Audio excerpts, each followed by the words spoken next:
কলে তো একবার জল দেয় টাইম কলে, ট্যাঙ্কির উপরে সব নির্ভর আমরা। তো ট্যাঙ্কিটা কালকে আমরা হট করে সকালে জল নিতে এসে দেখছি খাবার কিংবা বাথরুম যাবে, এসে দেখছি ট্যাঙ্কিটা খারাপ।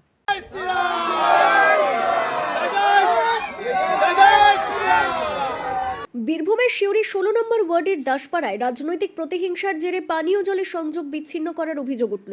অভিযোগ, ওই এলাকায় বিজেপি ভোটে লিড পাওয়ায় স্থানীয় তৃণমূল কর্মী সমর্থকরা 3টি পানীয় জল তোলার বোরিং পাম্পের তার কেটে দিয়েছে। বুধবার সকালে স্থানীয় বাসিন্দারা জল আনতে গিয়ে দেখেন পাম্পগুলো অকেজো হয়ে পড়ে আছে, যার ফলে তীব্র জলকষ্টের মুখে পড়েছেন সাধারণ মানুষ। স্থানীয় বাসিন্দা রাজেশ দাসের অভিযোগ, সৌভিক রায় নামে এক তৃণমূল কর্মীর নেতৃত্বেই কাজ করা হয়েছে। তার দাবি, ভোটের আগেও একবার তার কেটে বাসিন্দাদের হুমকি দেওয়া হয়েছিল যাতে তারা বিজেপিকে ভোট না দেন। এখন এলাকায় বিজেপি এগিয়ে থাকা সেই আক্রোশ থেকে এই ঘটনা ঘটানো হয়েছে। কিছু তৃণমূলের দুষ্কৃতী ইলেকশনের আগে 3 তারিখের আগে এখানে একবার তার কেটে দেওয়া হয় যাতে বিজেপিকে ভোট দেওয়া হয়। তার উদ্দেশ্য ঠেট পেট দিয়ে বলা হয় যে টিএমসিকে যদি না ভোট দেওয়া হয় তাহলে এই যত তার আছে সব আমরা কেটে দেবো। কাটাও হয়েছিল, আমরা পাড়ার লোকজন মিলে সবাই মিলে আবার সেই তারকে ইলেকট্রিশিয়ান ডেকে ঠিক করানো হয়, জলের সমস্যাটা মেটানো হয়। আবার সেম কালকে ভোরে 3 জায়গায় আমাদের কাটা হয়, আবার তার সেম তার যা আছে সব ফিরে একটা গলির মধ্যে এক জায়গায় জড়ো করে রেখে দেওয়া হয়। আমাদের সকালে যখন মারা দিদিরা সব উঠে জল নেওয়ার জন্য যায় তখন দেখে এই সমস্যা হয়ে গেছে।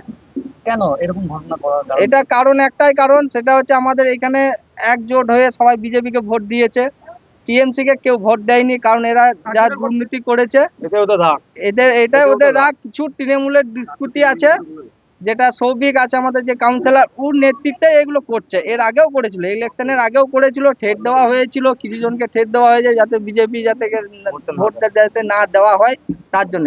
তাও মানুষ বিজেপিকে ভোট দিয়েছে, এর ফলে এগুলো এরা করছে। যদিও সমস্ত অভিযোগ অস্বীকার করেছেন সৌভিক রায়। তার পাল্টা দাবি, এই ঘটনার সঙ্গে তাদের কোনো যোগ নেই এবং পুলিশ তদন্ত করে প্রকৃত দোষীদের খুঁজে বের করুক। না, আমি সকালবেলা ঘুম থেকে উঠে ফোন এসেছিল আমার কাছে যে মুসলিম পাড়াতে এবং দাসপাড়াতে দুটো ট্যাঙ্কের তার ছিঁড়ে নেওয়া হয়েছে, তার ছিঁড়ে নিয়েছে রাতেরবেলায়।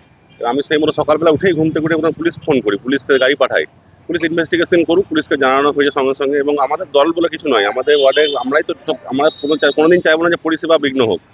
আমাদের দল বলে আমরা কোনো বলার ব্যাপার নাই, পাড়ার মানুষের সাথে এরকম কেউ করা উচিত নয়, দুষ্কৃতিকারীদের কাজ। পুলিশ ইমিডিয়েট সবাই যাকে যে সন্দেহ হবে তাকে অ্যারেস্ট করার ব্যবস্থা করুন। না, দলে কোনো দুষ্কৃতি হয় না, এগুলো ভুল কথা বলছে।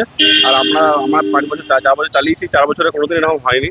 যে বলছে ভুল বলছে। এবং আমরা বলবো যে দুষ্কৃতি কোনোদিন দলে হয় না, যে করেছে তাকে ইমিডিয়েট অ্যারেস্ট করা দরকার আছে। কারণ না, মানুষের জলের সংকট আছে, মানে প্রচুর জলের সংকট আছে, ইমিডিয়েট অ্যারেস্ট করা দরকার আছে। এবং আমি সঙ্গে সঙ্গে পুলিশ পাঠিয়েছি, আমাদের এফও সাহেবও ফোন করেছিল, আমি এফও সাহেবকে বলেছি স্যার তদন্ত করার জন্য এবং ইমিডিয়েট পাম্প দুটো ঠিক করার ব্যবস্থা করার জন্য আমি এফও সাহেবকে রিকোয়েস্ট করলাম। আমি খবর পেয়ে ঘটনাস্থলে পৌঁছয় সিউড়ি থানার পুলিশ। এই ঘটনাকে কেন্দ্র করে বর্তমানে এলাকায় যথেষ্ট উত্তেজনা রয়েছে।